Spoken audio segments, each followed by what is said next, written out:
Hey cousins, happy Thursday. Come get a seat at the table because I really want to know what you guys think of today's discussions. Be sure to send in your live chats because the first debate I really want to hear your guys' perspective on, and that is, should President Trump pardon Derek Chauvin? Now, if you don't recall where that name is from, he is the officer who, to put it lightly, kept his knee on George Floyd. To be honest, pardoning Derek was a discussion that I did not expect to have anytime soon or really at all, but I have a lot to say about that. Later in the show, I'll be showing you guys a handful of people who disgust me, including a senator whose favorite pastime is reading transgender books to little kids. Oh yeah. And some ghetto girls who harass our newest mini Secret Service agent, DJ Daniels, and Armie Hammer, who let the world know that he basically DoorDashes gay men when he needs some relief, and he is totally not the Jeffrey Dahmer of our time. Yeah, I'll explain all of that and so much more. Y'all know the vibes. Be sure to like, comment, share, and subscribe. Welcome to Respectfully Xavier.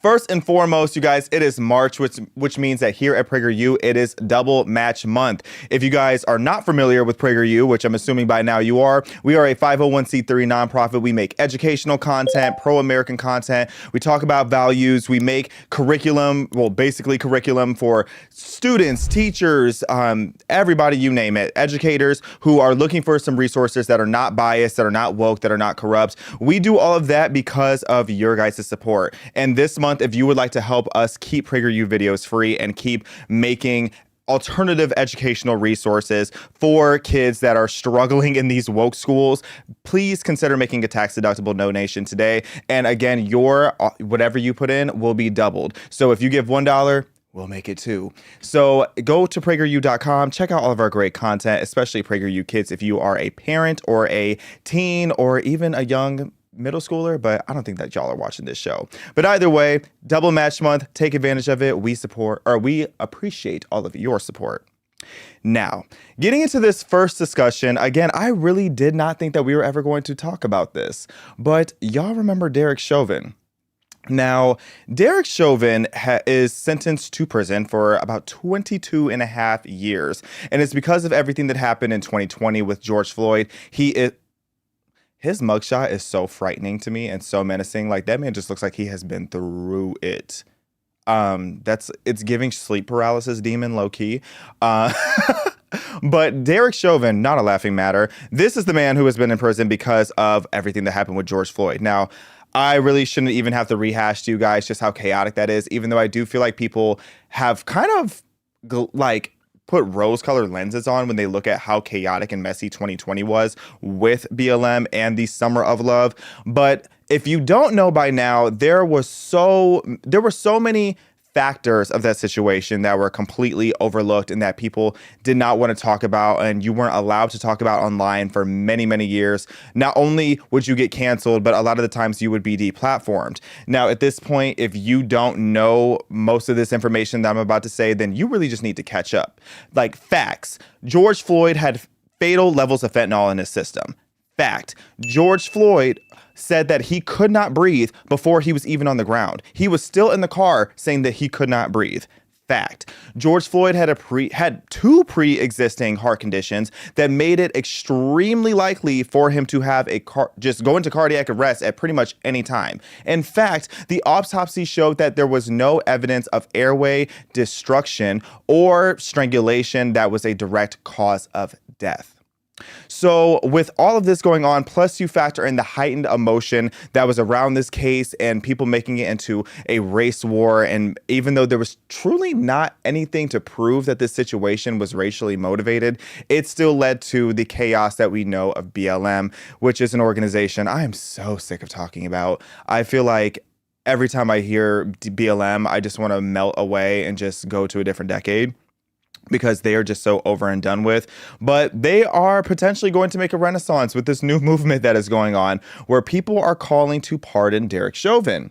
And with all the things that I just said and all the factors that I just said, I don't really think much of any of those were considered in the courtroom, at least not to the extent that they arguably should have been. But shout out to Ben Shapiro. He had a take on this that I thought was interesting, and he is one of the people who is spearheading the movement and of as far as pardoning Derek Chauvin. So I want you guys to hear Ben in his own words. If we are issuing pardons, however, there is one person that President Trump should pardon from federal charges forthwith. It would be incredibly controversial, but I think that it's absolutely necessary. That person is Derek Chauvin. President Trump should, in fact, pardon Derek Chauvin. He should. He should pardon him his federal charges. If we are talking about reversing the evils of the last several years in American life, obviously COVID and its handling was a massive evil. Destroyed the economy, set us on a path to fiscal insanity, destroyed children, led to massive health-related cover-ups, just horrifying all the way around. And President Trump has taken on a lot of those things. But when it came to BLM, the inciting event for the BLM riots that caused $2 billion in property damage in the United States and set America's race relations on their worst footing in my lifetime, was in fact the railroading of Derek Chauvin in the death of George Floyd. The evidence demonstrates that Derek Chauvin did not, in fact, commit murder of George Floyd. George Floyd was high on fentanyl. He had a significant pre-existing heart condition. George Floyd was saying he could not breathe before he was even out of the car. He was in the car saying he could not breathe. Derek Chauvin, for large segments of even the tape that was shown, had his knee on George Floyd's shoulder or back, not on his neck. The autopsy of George Floyd showed that he had no damage to his trachea, that probably George Floyd died of excited delirium. There were no accusations, even at trial, that Derek Chauvin had committed a hate crime against George Floyd or that he targeted George Floyd because of his race. Nonetheless, on the basis of extraordinarily scanty evidence, and despite the fact that there was massive pressure on the jury. So those are the words straight from Ben Shapiro, who is leading a petition of getting Trump to pardon George Floyd. Not George Floyd, Derek Chauvin. And now, with all due respect, I disagree. And what we're not going to tolerate, I don't want to hear any Ben Shapiro slander. Don't do too much. Don't do too much, because we're allowed to disagree. I align with Ben Shapiro on a lot of things, but I don't align with him on this. And I have a number of reasons why. And this is, again, why I want to hear what you guys have to say. So don't do too much on Ben now. I'm seeing Ben in a few weeks. That's my friend. So... So first thing I want to say again, if you don't know all the information that Ben Shapiro just said, then you really need to catch up. I'm sorry, you are way too far behind. And, I would say at this point, just only look forward to the future. But there are certain basic things of our recent history that I feel like people need to know the truth about. Otherwise, there's going to be this attempt to rewrite history that I am not having. So when it comes to this whole situation, first of all, this is bad PR for the entire right, let alone Trump. But this is bad PR for everybody involved, because this messaging is basically saying that we are about to go back to 2020 after making all this talk about how we're ready to move forward, going back to 2020 and re-sparking the whole conversation about Derek Chauvin, about George Floyd, and all these different factors that I thought that we were already beyond. Now, here's the thing, too, is a lot of people are not fully educated on what happened with George Floyd. But even that, at the bare minimum, you have to admit Derek Chauvin was a reckless police officer. He's not a good cop. He doesn't have a good record. His record is actually very, very terrible. He should have had his badge taken away a long time ago.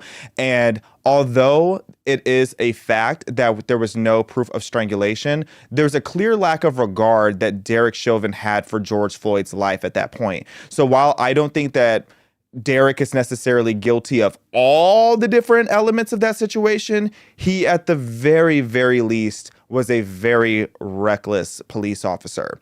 Now, pushing to pardon him is also an interesting debate in the sense that it does nothing. There's literally no net benefit to it. And the reason I say that is because President Trump's power is able to pardon him in a federal sense. And Derek Chauvin's sentencing is about 21 years federal, but it's 22 and a half years in state sentencing. So even if President Trump today went and pardoned Derek Chauvin still would have to remain in prison for the rest of his term because of his state sentencing. That 22 and a half year sentence is longer. And honestly, he'd probably end up in a worse situation if he was pardoned federally, because if he goes to a state prison, that means he's going back to Minnesota, which we know is under the ruling of Tim Walz. And you know good and well that Tim Walz is not about to let Derek Chauvin out of prison. anytime soon. So if he goes to a state prison, he is probably going to be more unprotected. So I don't really see a net benefit in trying to pardon him.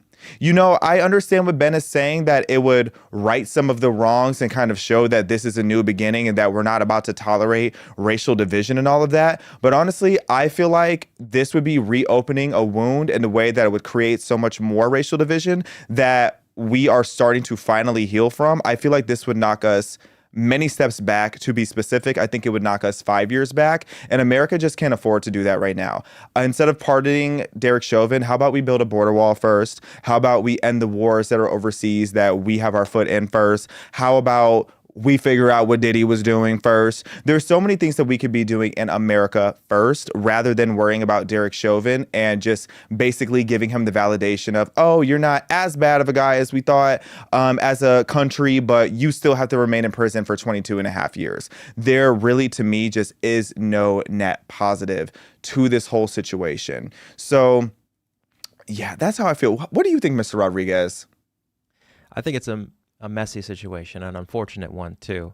I think that this is going to be drawn out for some time, and to be honest, I don't have too much of an opinion on it formulated yet, because I feel like I'm still in the midst of doing my own research. But just hearing you bring up these points, I think are quite valid.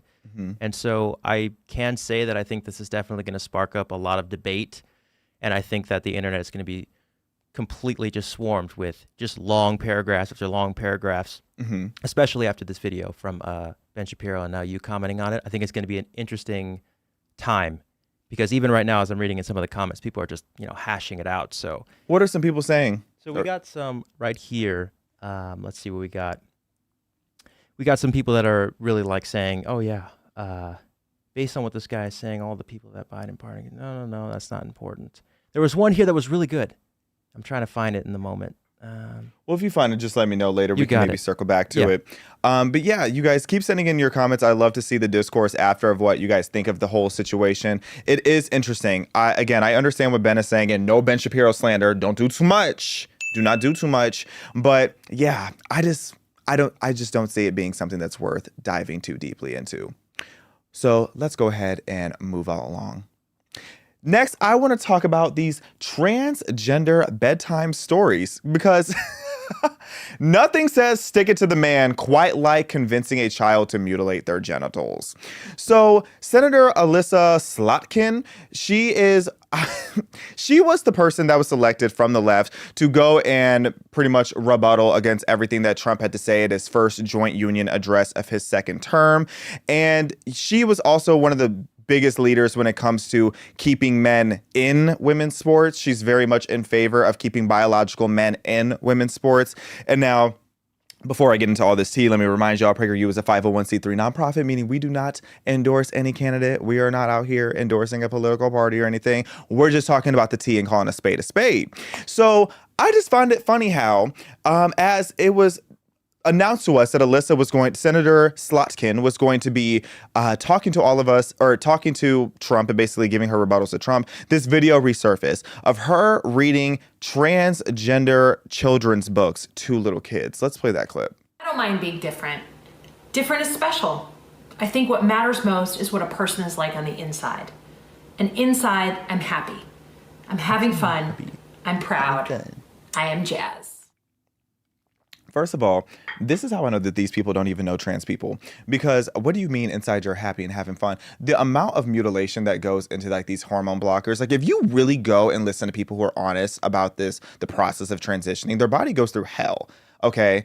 And when I sit there and I see this, and I see that this is the way that the left likes to make their point and bring their point across by reading transgender bedtime stories to these little kids, the left is never beating the groomer allegations. I just have to say it. Okay, why are you reading about this to little kids?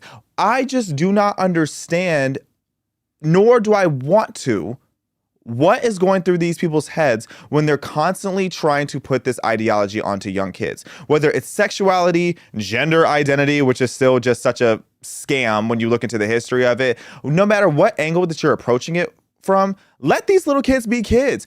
Do kids even play Red Rover anymore? Because I used to tear that game up, because I had a whole strategy. I was going in there like a little torpedo. Okay? Kids don't even play hopscotch these days. They are instead playing like Yahtzee about gender or something. Like, it's getting out of control. It is really getting out of control. And I feel like it's taking away the innocence of children that they deserve. And it's just so unfair to these kids. And I just don't see how they see this as anything beyond grooming, where you're putting these ideas into kids that maybe I am a little different. What little kid doesn't feel a little different? Can we go there? What little kid doesn't feel like there's something a little different about them on the inside? They don't even know what's going on the inside. Kids don't even know what they're comparing themselves to. So you're telling kids, oh, you feel different on the inside? Maybe you need to go on puberty blockers and mutilate your genitals. Please. That is insane. And what I really don't understand is how the left is constantly talking about how oppressed and how difficult the lives is of the LGBTQ plus. I was trying to put in some extra letters. Child, there are so many letters in that thing at this point. What is it? LGBTQ? I think there's 2 Q's, or is it 2 I's and then an A? Then there's 2 spirit on there now. And they talk about how this whole community is so oppressed and has it so hard and so difficult. Then why are you constantly trying to convince more people to go and be a part of that community? If you know that being a transgender youth is such a difficult experience, then why are you constantly trying to persuade kids to go down that route and to create complications in their life? To me, it's giving death cult, because to me, it just seems like you want these kids to all be infertile for a whole little, depopulation situation. But we're not going to go there today, because then y'all really start thinking I'm in my tinfoil hat, which I am. But it's really sad to see how determined even elected officials are to get these little kids to be so drastically confused about every element of their life. And what I've really come to realize is that mental illness is being romanticized in our culture. It really is. There's this glamour and this glitz that they have added to mental illness that is truly getting out of control. And I really feel like these people who are making such a stance on this, they're doing it because they hate conservatives more than they love America. And specifically, they hate conservatives more than they love American youth. Speaking of American youth, did you guys see DJ Daniels? Our newest Secret Service member. It was the most adorable thing that I saw at the joint session a few days ago. Something I thought everybody was going to be able to stand up and clap for. Like, look at him. Like, literally so innocent. If you watch any of the videos of him talking, he's literally like a 42-year-old man, a 42-year-old blue-collar man in a 13-year-old's body. Well, this is DJ Daniels. He is 13. He's from Houston, Texas, H-Town, and he has had 13 brain surgeries over the last 6 years due to his fight with brain cancer. Now, this kid is such a good-spirited kid. He is so positive, so loving, and just full of joy. And he's very passionate about law enforcement. And his story has been making waves all over the internet. And there was some light shined on him over at the joint session. Let's play that. Let's have a good feel-good moment. I am asking our new Secret Service Director, Sean Curran, to officially make you an agent of the United States Secret Service. Watching this live, I literally almost cried. He's so beside himself.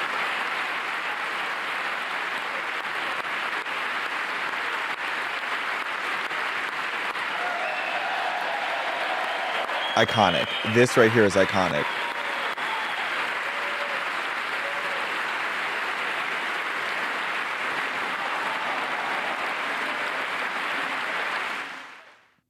Oh, that just makes my heart so happy. This was one of those moments that you would think that everybody would be on board of, just like, this is just one of those moments that should bring Americans together. But of course, it's one that divided Americans. But before I even go there, before I even drag the left for how they reacted to this beautiful moment, I want to talk about how DJ really just got the last laugh. He really did. Because when this started going viral, this video resurfaced because he was already at this point an honorary police officer at multiple departments, I believe. He was in multiple law enforcement departments already as an honorary member. And because of that, he often wears his police uniform and he goes around just living his life. And this video surfaced of these ghetto ratchet goblins. And just play the clip. Play this hood rattery. For real, sir.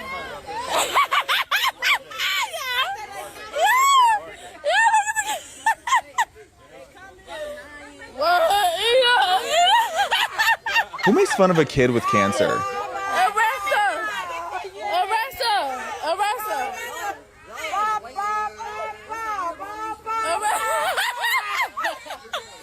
What's he supposed to be doing? The wiggy dance? Arrest her! He said, what's she supposed to be doing? The renegade? He better clear her. He better clear. Honestly, she should be arrested because she definitely looked older than he was. And that is a child. Why are you doing these sexual gestures on a young child? That is so repulsive for so many reasons, especially, and whether you knew about his situation having cancer or not, get out of this child's face. Okay, because here we have, once again, ghetto loser behavior being glorified. And the fact that nobody stepped in and stopped this is really disgusting. Y'all really just sat there and allowed this hood rattery to be afoot, to allow this ghetto goblin just shaking her unbalanced pH in front of this child. That is so disgusting. I'm so sick of ghetto loser hood rat behavior being glorified, and for people to just normalize it the way that they are. And mind you, if anybody here should be embarrassed, it's her, because she's the clown. Okay, let's get into that. Because when you look at DJ Daniels sitting there in his police uniform, he's displaying the behavior of a child with a bright future ahead of him. These ghetto goblins, they're displaying the behaviors of future strippers who can't afford their Section 8 rent without child support and a WIC card. Okay, and I'm really tired of ghetto hood rat people being so emboldened to think that they can make fun of somebody else. I want to see your credit score. And I want to see a turned off check engine light before you even have the audacity to make fun of somebody else's future. How dare you? How dare you? This is such loser behavior. We were just talking about this a few days ago with Lil Baby. Loser behavior is afoot.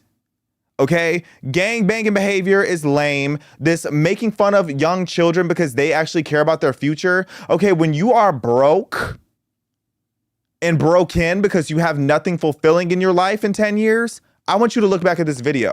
And I hope that the people in this video continue to be haunted. And I hope that they learn something from this. But meanwhile, DJ Daniels, he's out here living his best life. He's out here a member of the Secret Service. He's out here fighting the good fight. He is fighting cancer. And I'm so proud of DJ Daniels.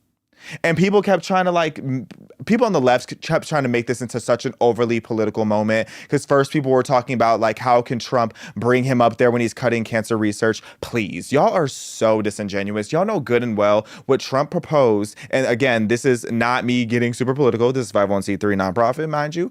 I'm just telling you the facts of what was actually happening. For those who have heard the rumors that cancer funding was being cut, that is not what happened. What happened was there was a suggestion or a push to put a cap on the NIH's funding for indirect funding, or whatever, however you want to word that. So essentially what that means is you had these research facilities and universities, etc., through the NIH getting all this funding, and it was indirect. So they were able to put their funding towards their facilities and admin and all these different things that have nothing to do with research. When you are getting money for research, it should be going directly to research, not to all these other random things. So Doge went in and was like, yep, let's say $4 billion here, because you're not even using that money to actually go and try to find a cure for cancer, which we all know they actually really have, but it's too lucrative of an industry, but that's tea for another day.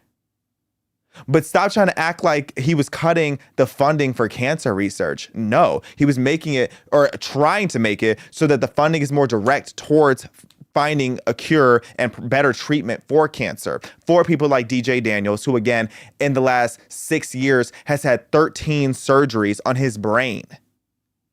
So again, while you think that this is supposed to be a heartfelt moment and you would think that everybody in the joint session would stand up and clap, nope. Nobody on the left, to my knowledge, pretty much nobody on the left stood up and clapped, which was disgusting. And then you have these wenches like Rachel Maddow and Nicole Wallace who said the most disgusting, vile things about DJ Daniels in this whole moment. Let's play Rachel Maddow's clip. For the record, and this is disgusting, the president made a spectacle out of praising a young man who thus far survived pediatric cancer, as if the president had something to do with that. This was in the midst of him praising Doge. The Doge cuts, among other things, have cut off funding for ongoing research into pediatric cancer.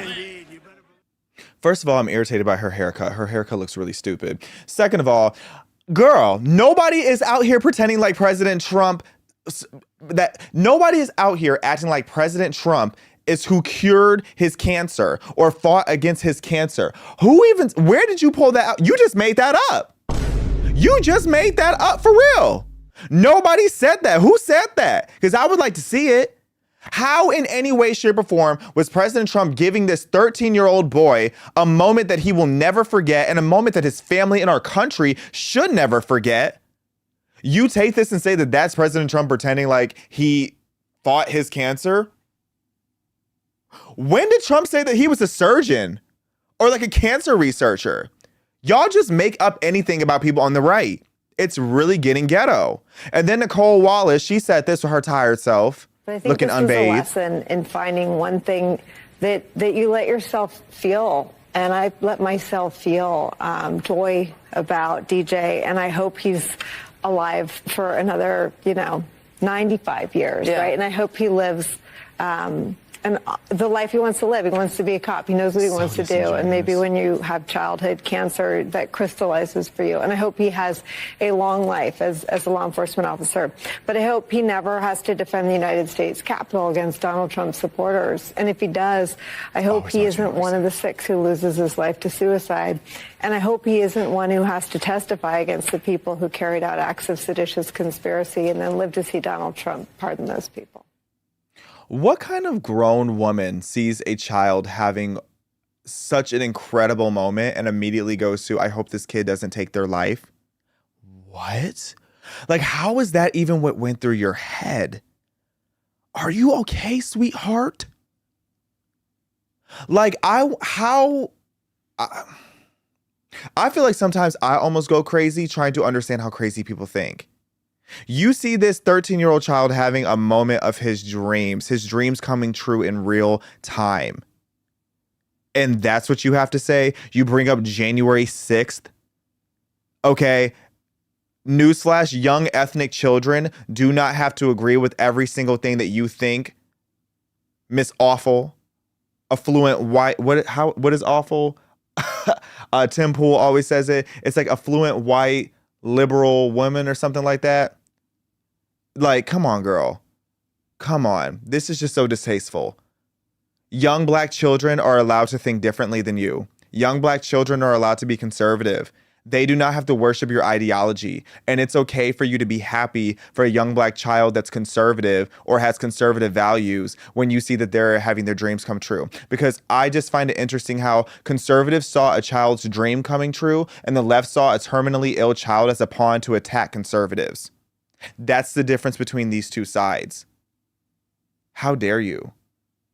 So how dare these two wenches on TV? And how dare those ghetto goblins and their hood rattery? Because twerking on a terminally ill child is crazy.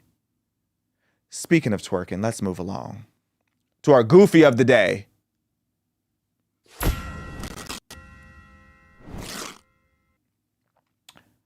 Here's some comedic relief for you. But the thing is this is the definition of like, we're laughing, but she's dead serious. I saw this story all over Twitter and I could not believe it. This flight attendant got fired and does not understand why she got fired after posting a clip of her throwing it back on a plane. Let's play the clip. She made headlines as the twerking flight attendant who lost her job after this video went viral. Now she's speaking out in an interview with our Amber Cogliano. She's the flight attendant whose twerking cost her her dream job. I didn't think that, being so happy can turn into something like this. Nell Diallo was having a great time dancing and twerking in the aisle on an empty plane before an early morning flight. I decided to just take advantage of the moment to wake myself up and kind of get myself hyped up for my day, basically. She posted the video on TikTok Do that at home. along with the caption, "What's wrong with a little twerk before work?" But after the video went viral, she says Alaska Airlines fired her. What did they say to you? They just said that I broke their social media policy. Nell had only been on the job for 6 months. She says she was twerking to celebrate the end of her probationary period. Why did you decide to post the video? And I was really proud of myself that I came so far. I just didn't think that my video and my post and the way I was dancing. That's enough. I gotta acknowledge, the first thing that was most shocking about this whole thing to me was that this was Alaska Airlines and not Spirit, because this was so Spirit coded. Really, I thought it was Frontier because everybody talks about Spirit. I've never flown Spirit because, You ain't about to have me on that plane, chill. But Frontier, I have flown. My very first time flying was Frontier, and Frontier is as ghetto as it gets, in my opinion. Yeah, this was interesting to me. This was very interesting. So this woman does not understand why she just got fired for twerking on the job and recording it. And there's just so much to unpack within this. And it just says a lot about where our society has gotten to at this point. Because one of the craziest part is that she really doesn't understand what she did wrong. She got on TV crying because she does not understand why she just got fired after posting herself twerking in the aisle on a plane that she is supposed to be attending to. Do you know how quickly Marissa Strite would fire me if I got on this show and started twerking? That Mr. Rodriguez, the shady name. Marissa, I would never. Shout out to Marissa Strite, Boston CEO, Queen Marissa. I would never do that because I'm a professional. I don't go, and I'm also just a grown man in general, but still, regardless, you don't go to work and start twerking there. There's occupations where you can do that, but you wouldn't be wearing what you're wearing. You wouldn't be wearing anything at all. So it's like, girl, you are in a professional work setting and you are supposed to be acting like it. But instead, you took your goofy self, your goofy grown self on TV to play the victim and sit there patting your tears away because you don't understand why twerking on the job and posting it just got you fired. Plus, like with planes and stuff, there is like levels of confidentiality with that too. And there's levels of just like security and safety risk. Of course, they have a policy when it comes to social media. And what company doesn't have a policy when it comes to social media? What did you think was going to happen? You thought you were just going to have a viral hit moment and that was going to be it? This is what brain rot culture has done to the workforce. Because she really does not understand why she's fired. She's probably still shocked.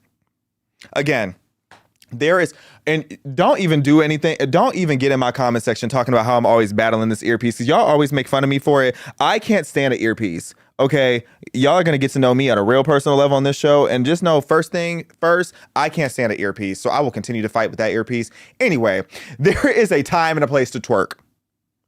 In the club where we are all fam. But you might want to sit the club out for a few weeks, sis, because you need to get another job. Yeah.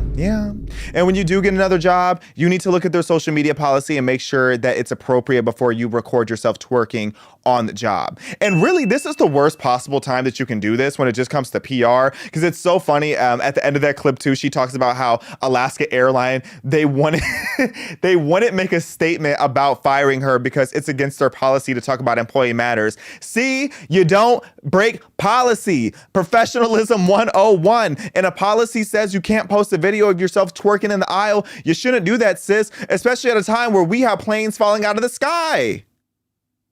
There are planes falling out of the sky. The seat pockets are dirty. Oh, yes, because I know y'all don't wipe those windows down either. The best time to fly was honestly during COVID because everything was clean. But the second the restrictions were gone, those planes are getting nastier and nastier by the day.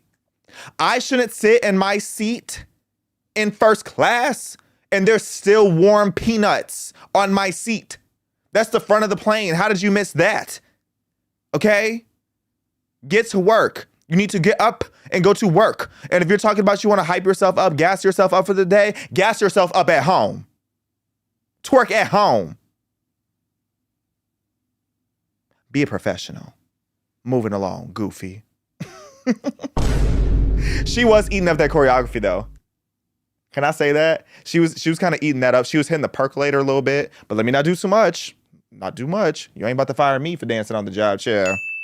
Now, let's talk about this messy situation. Do y'all know Armie Hammer? Armie Hammer is one of those interesting actors where I feel like some people think he's like the biggest A-list star, and then some people have no idea who this man is anytime he's brought up. So Armie Hammer, he's been in a bunch of successful movies such as The Social Network. He's been in The Lone Ranger. He has done many of things, been in Hollywood for many, many, many years. But he's also not far from controversy for a number of reasons. But he had some interesting things to say on a podcast. I'm not even going to post a whole screenshot because, child, he was saying some messy stuff. So let me try to censor this in real time. Armie Hammer decided to put his business out there and reveal about his gay queer experience. And it just shows, again, a lot of the problems that we have in our current society. So I'm going to read you this tweet. He says, Armie Hammer reveals he tried hooking up with a man through Grindr because gay dudes have it so easy and women are the worst. He says he tried hooking up with a dude one time because, like, women are the worst. Gay dudes seem to have it so easy, like so easy. I'm at a restaurant, my phone blows up and it's like Grindr, and someone else is like, I'm at the same restaurant. Do you want to...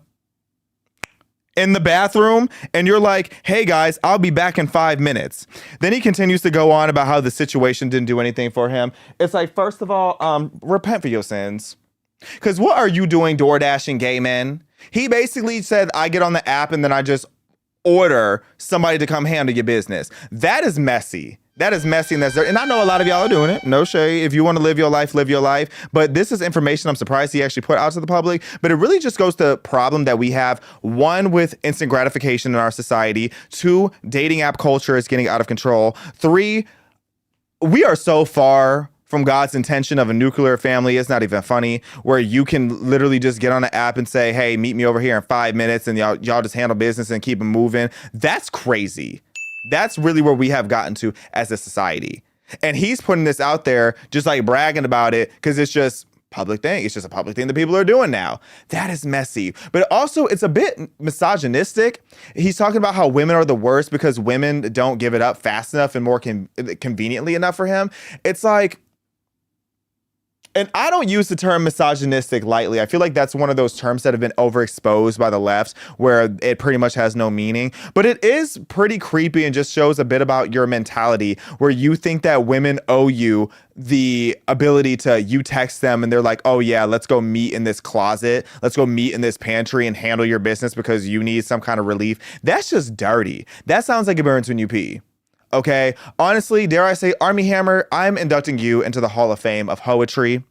You are entering the Ho Hall of Fame, right up there with Ashley St. Clair, and right up there with Casey Anthony. Yeah, we added her last week or earlier this week too. That is just dirty, and it really reeks of addiction. A lot of you really underestimate how much not only corn is an addiction, but sex is an addiction within itself too.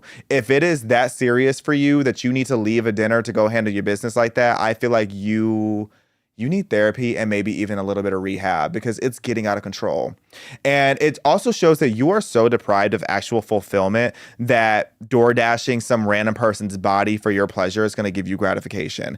I feel like people get to that situation because they constantly are looking for the next fix. And when you're constantly looking for the next fix, it eliminates your desire to find somebody that's actually going to have you happy for the rest of your life. And not everybody's meant for marriage. Not everybody's meant for all that. I'm not even going that deep into the conversation. It's just DoorDashing some random person to meet you in a bathroom is just dirty. Now, part of what my problem is with Armie Hammer too, and let me say allegedly as many possible times as I can as I talk about the allegations against him. But have y'all heard the Armie Hammer is a cannibal? Allegedly. Have y'all? But like for real this time, like a cannibal.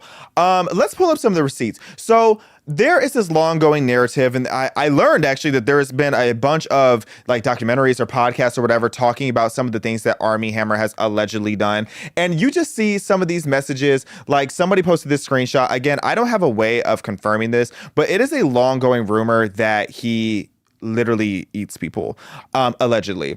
So this says, and y'all know I'm blind, so I'm squinting, cutting you into, Armie Hammer allegedly sent a DM saying, cutting you into pieces and blank the pieces. Can you send me a picture? I want you to bite yourself again. Think of me eating you. Girl, what do you need to walk for? You just lay on a pile on the floor and whenever I walk past. Okay, next. I can't keep reading it. Mr. Rodriguez is going to shut this show down. I'm going to blank thinking of breaking your bones. Talk to me, text me about breaking your bones, and I'll send you a voice note while, Lord, I can't keep reading this. I feel like I'm reading some kind of spell, like some abracadabra type of mess every time I read these types of messages and screenshots from him. But here's the thing. Here's part of why I believe it is, while those screenshots may or may not be real and true, and while he has denied the allegations that he is a cannibal multiple times, I tell y'all this about so many things. If you want to know the real truth, talk to the WeHo Hot girls.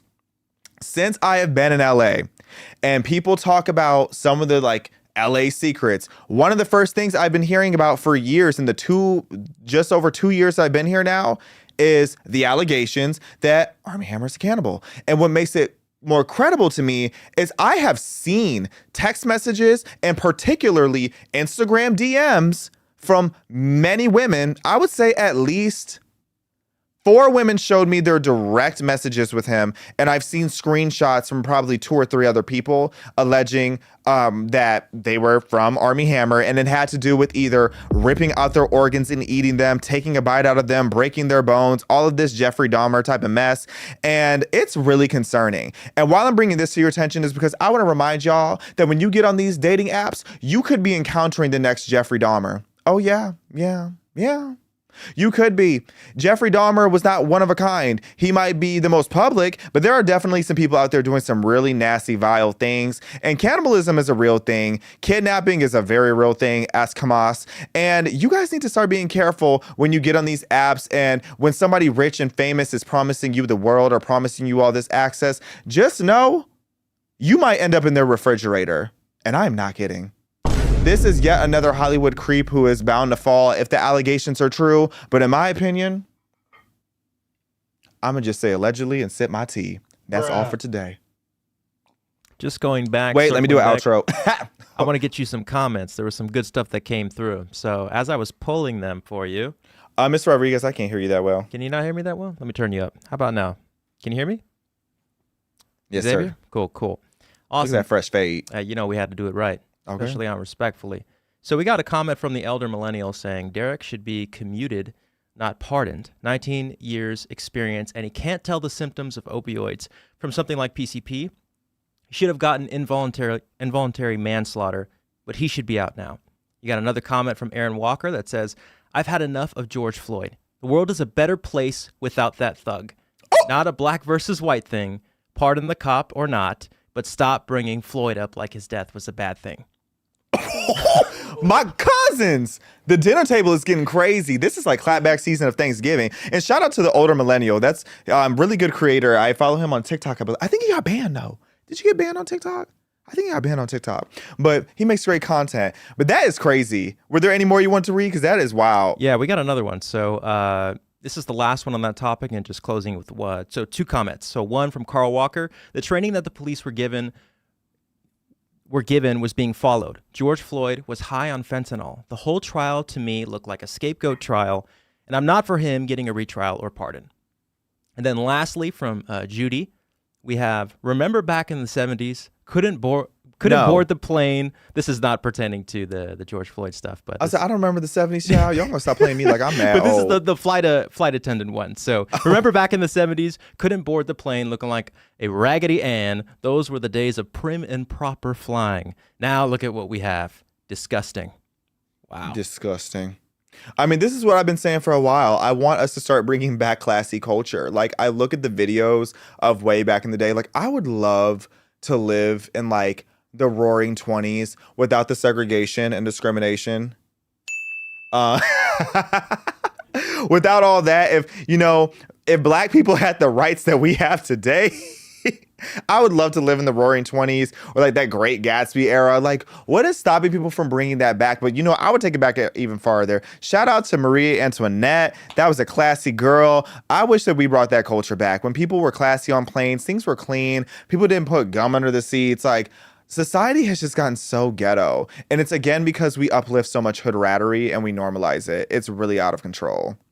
But thank you guys for chiming in the live chats. Those live chats were tea. I'm going to start having y'all chime in more as we are growing the family here, the family table with all my cousins. And again, a couple reminders. We have a poll in the description for those of you who want to give us your feedback. I know y'all like to put your 2 cents in as if it's going towards the bills. And in this case, it is. So go ahead and do the poll. Let us know what you like hearing about on Respectfully, what you do and do not have interest in. It's really interesting to hear you guys' feedback because, on my platform, I talk about such a range. I would love to know what piques your interest the most. And also, it is double match month here at PragerU. If you want to keep PragerU videos free, keep the lights on in this place, and just help us keep changing culture, reaching millions of people, billions of views every single year, please consider making a tax-deductible donation. You know, it's tax season. We all know we want to alleviate that burden as much as possible. So you might as well do it and put your money towards something that is aligning with your values and helping heal our sick society. I'm RX on here for a reason, you know, because some of y'all need a pharmacy prescription because you're addicted to everything. Looking at you, Armie Hammer, y'all are addicted to everything besides the truth sometimes. So we're trying to heal this sick society. So PragerU.com, please consider making a tax-deductible donation today. And to keep helping this show grow, be sure to like, comment, share, and subscribe. I am loving all the support you guys are giving. Thank you so much, and I will see you next week.